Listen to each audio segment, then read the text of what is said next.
Terima kasih Anda masih bersama kami di Sapa Riau dengan Ibu Julidian MPD. Ibu, tadi kan ada banyak sekali program-program literasi yang sudah Ibu sampaikan diselenggarakan di sekolah Ibu. Yang ingin saya tanyakan adalah bagaimana proses ataupun alokasi waktunya.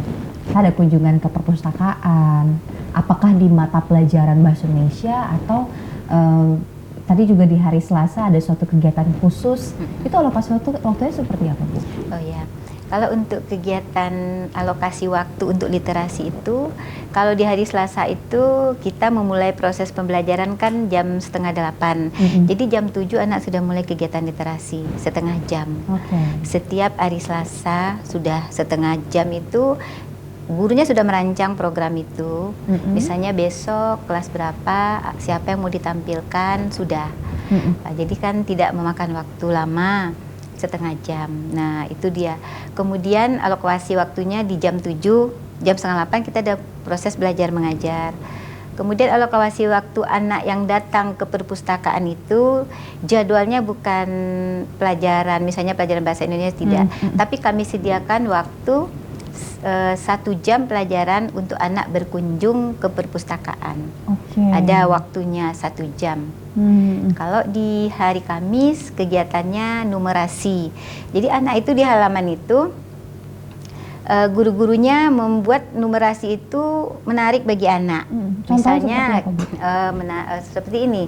Misalnya anak menghitung, anak kelas 1 menghitung angka, menyebutkan angka dari 1 sampai 10 pakai bahasa Inggris. Nah, jadi gurunya memegang angka, nanti anaknya menyebutkan apa itu, misalnya angka 1, one, kan seperti itu. Nah, kemudian ada juga kegiatan numerasinya itu di pagi itu dia sudah diprogram. Misalnya hari Kamis ini kelas berapa sudah diatur sama gurunya. Menyebutkan misalnya bilangan prima. Nanti ada anak yang menggunakan kertas, memegang angka.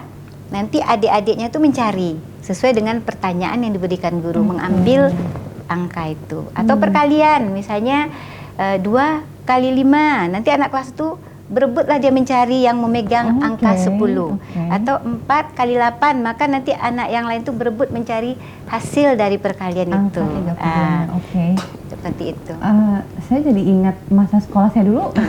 Kok nggak ada ya kegiatan seperti itu ya, tapi menarik sekali. Jadi memang ada integrasi juga ya Bu dengan mata pelajaran ini. Baik.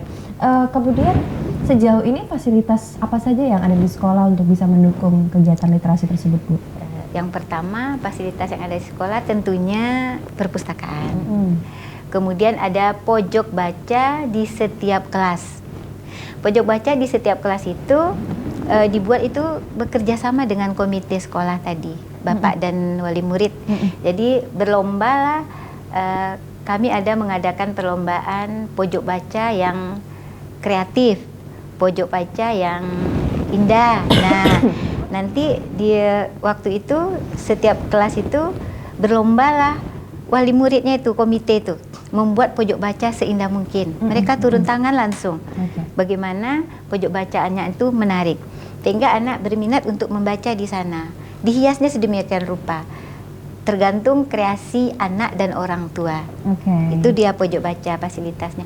Kemudian kami ada kafe literasi. Apa itu, Bu? Di sekolah itu di depan kantin ada meja bulat, kemudian ada kolam ikan.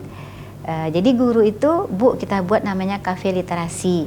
Jadi di sana ada meja, ada kursi-kursi. Jadi anak sambil jajan dia disediakanlah di meja itu ada dipasang payung, di payung itu dibuatlah barcode buku bacaan. Jadi anak itu bisa menggunakan, kemudian kebetulan di sekolah ibu itu ada bantuan pemerintah namanya Bos Kinerja, ada tablet sebanyak 70 tablet.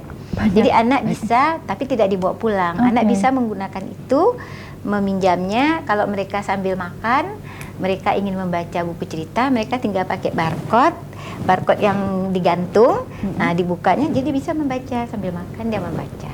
Oke, menarik. Saya jadi penasaran, nggak tahu bisa liputan langsung ke sekolah Ibu. Kemudian ada lagi namanya literasi santai. Oh ya. Literasi santai itu kebetulan ada pohon di sekolah itu.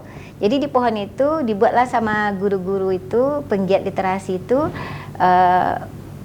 botol-botol bekas dari aqua yang besar, botol-botol bekas minuman lah. Nah nanti diisi dengan kertas-kertas yang sudah tidak berguna, plastik-plastik dimasukkan ke dalam botol, kemudian ditutup, buat jadi meja, buat menjadi kursi. Nah jadi anak duduk membaca di bawah. Ekobrik betul.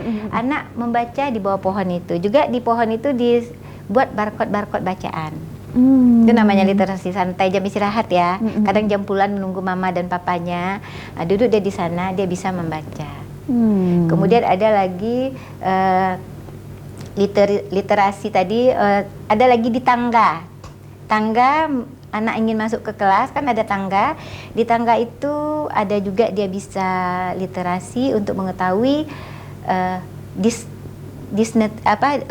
tempat-tempat wisata yang ada di Provinsi Riau. Jadi sambil dia naik tangga, dilihatnya Pekanbaru tempat wisatanya sambil dibaca.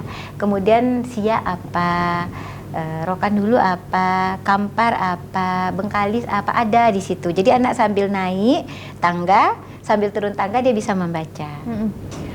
Membangun ekosistem literasi yang baik itu memang membutuhkan lingkungan yang suportif dari fasilitas-fasilitas yang sudah disediakan itu seolah dikepung dalam tanda kutip untuk ini nih, ada begitu banyak sumber bacaan. Tapi kemudian sepanjang Ibu mengamati, apakah inisiasi-inisiasi tersebut memang menjadi solusi untuk menumbuhkan minat baca? Atau kemudian apa yang menjadi hambatan dan kendalanya, Bu?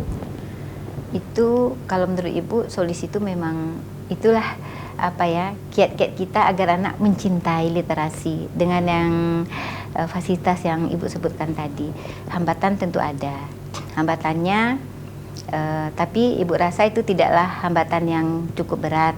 Karena apa? Untuk paling hambatannya mungkin ada dari sana sini anak yang masih ada, yang tidak berminat. Kemudian mungkin ada namanya anak-anak SD ya, mungkin mereka usil. Fasilitas-fasilitas tadi mungkin ada yang yang penasaran mungkin penasaran, jadi mengeksplorasi lebih. Ya, tapi itu biasa untuk anak. Tapi tidak ada hambatan yang besar, itu tidak ada Ibu rasa. Sejauh ini semua yang ada di sekolah itu mendukung kegiatan itu, dan Ibu melihat ada perubahan bagi anak-anak karena mulai nampak bahwa mereka mulai mencintai literasi dan mereka merasa butuh dengan literasi itu. Dari sekian banyak inisiasi yang sudah Ibu lakukan di sekolah, apa mungkin penghargaan yang pernah diterima oleh sekolah, Bu? Penghargaan yang diterima sekolah untuk literasi itu dalam lomba perpustakaan sekota Pekanbaru kami sudah dapat. Memang kami dapat harapan 1. Kemudian perpustakaan kami sudah terakreditasi dengan dapat nilai A dari Perpusnas. Itu suatu prestasi yang membanggakan dan harapannya tahun ke tahun terus meningkat inisiasinya, Bu ya. Kemudian dalam momen penting menyambut Hari Guru Nasional 2023 ini, Bu, bagaimana guru dapat berkontribusi lebih memajukan pendidikan dan juga terus menggaungkan Merdeka Belajar ini? Menurut Ibu seperti apa? Ya, kontribusi yang dapat guru lakukan pertama sebagai motivator ya dalam pembelajaran, kan seperti itu. Jadi guru dapat meningkatkan kompetensi dirinya dengan mengembangkan kompetensi dirinya sehingga dia dapat mengaplikasikan ilmunya kepada peserta didiknya, mengisi Hari Guru Nasional untuk meningkatkan kompetensi yang ada pada dirinya. Kemudian guru juga bisa berkontribusi membimbing anak, menentukan karir anak. Kan dengan guru menyajikan beberapa macam karir yang menjanjikan untuk masa depan anak di tahun kedepannya. Nah, tentu guru akan menentukan kepada anak, memberi contoh kepada anak karir ini seperti apa. Nah, itu kontribusi guru kepada peserta didik sebagai motivator, ia juga.